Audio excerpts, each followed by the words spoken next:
So people always ask me, when did you and Peter first start thinking about starting your own firm? And it's kind of a funny question because, so I'm going to go way back in time.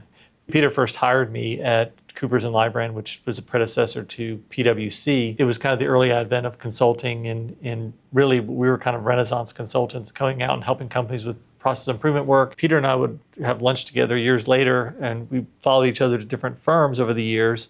And we would just talk about it. We'd say, it would be kind of fun if we did this on our own. I've always wanted to start my own business anyway. My grandfather had his own business, and I think about that, and I watched him and his business, going to visit him in his office and everything. It was kind of fun and exciting to watch. So I always knew I wanted to do that. I just didn't know what that meant. So when we first started Trenegy, Bill and I were both at Deloitte. We did a lot of work in middle market, high growth companies. Deloitte reorganized and decided they wanted to focus on the Fortune 50, which is the right thing to do, right? These are clients that, you need 100 consultants, you need to respond very quickly, et cetera.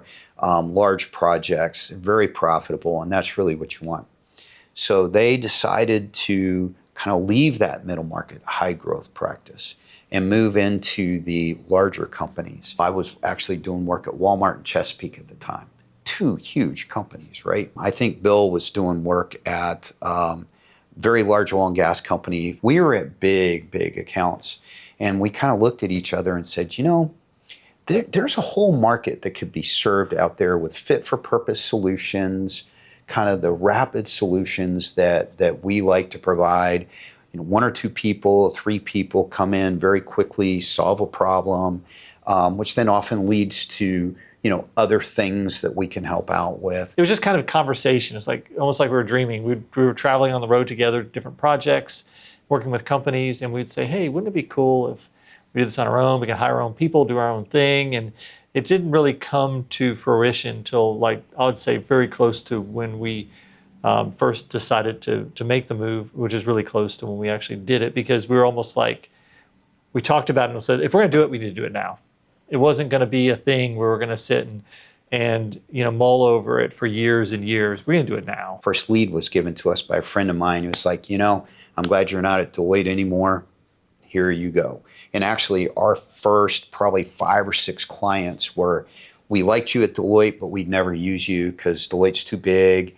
You'd be too expensive. And by the way, if we hired you, all of a sudden Deloitte would throw a bunch of partners and a bunch more people our way that we just don't need. So that's kind of how we got our first, probably 10 clients, that we had in our first year. It actually turned out really well. And so then the point was, okay, now we got to hire people.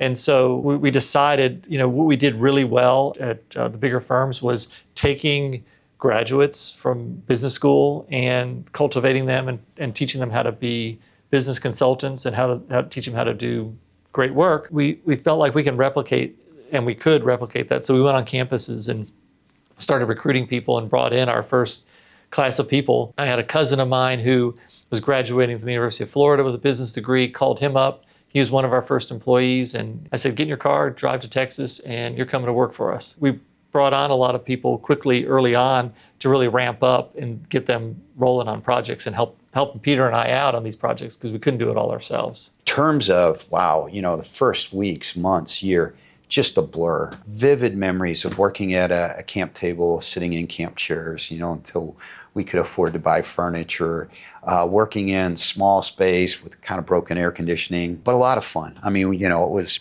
growing the team, recruiting, bringing people on, training people up, going out, serving clients. It was just a whirlwind. I think there's this mystique or aura around being a partner at a big firm. And it's a great achievement for people. And there's a lot of great people out there who've made partners at the big firm. But it wasn't for us being part of a big thing. We wanted to be part of our thing. There were some people that told us it was a bad idea. And some people told us a good idea. We had kids in school at the time, kids about to go to college. And people said, you're about to send your kids to college and you're starting your own business. You guys are crazy. But I'm glad we did it. Now, as I look back over the last 15 years, I've been so blessed, with, Bill, my business partner, now Katie is a business partner, the team that we have. I never imagined that when I had that conversation, hey, we could probably do this for ourselves, that this is where we'd be. Peter, Katie, and I are the managing directors today. Our hope is that the people that are in place will become our next managing directors and start filling in that and enabling that growth. We have grown smartly, but I'll say more organically and internally, as opposed to going and buying people or buying a firm or doing something where it would mess with our culture. Really, our growth engine is going to be future managing directors that we're going to promote from within and help us grow and continue on what makes us different. I'd like to see 3, 4, 5 more, right? Because that's the future of growth, and that's always where how Bill and I wanted to grow this company. We didn't want to just bring in people pell-mell from the outside to grow that way. Again, culture would just be nuked, and I'm not sure that the quality of what we do and the type of service that we provide would stay intact. So that's really what I'm looking, when I look at next set of milestones, those are the milestones that I'm excited about.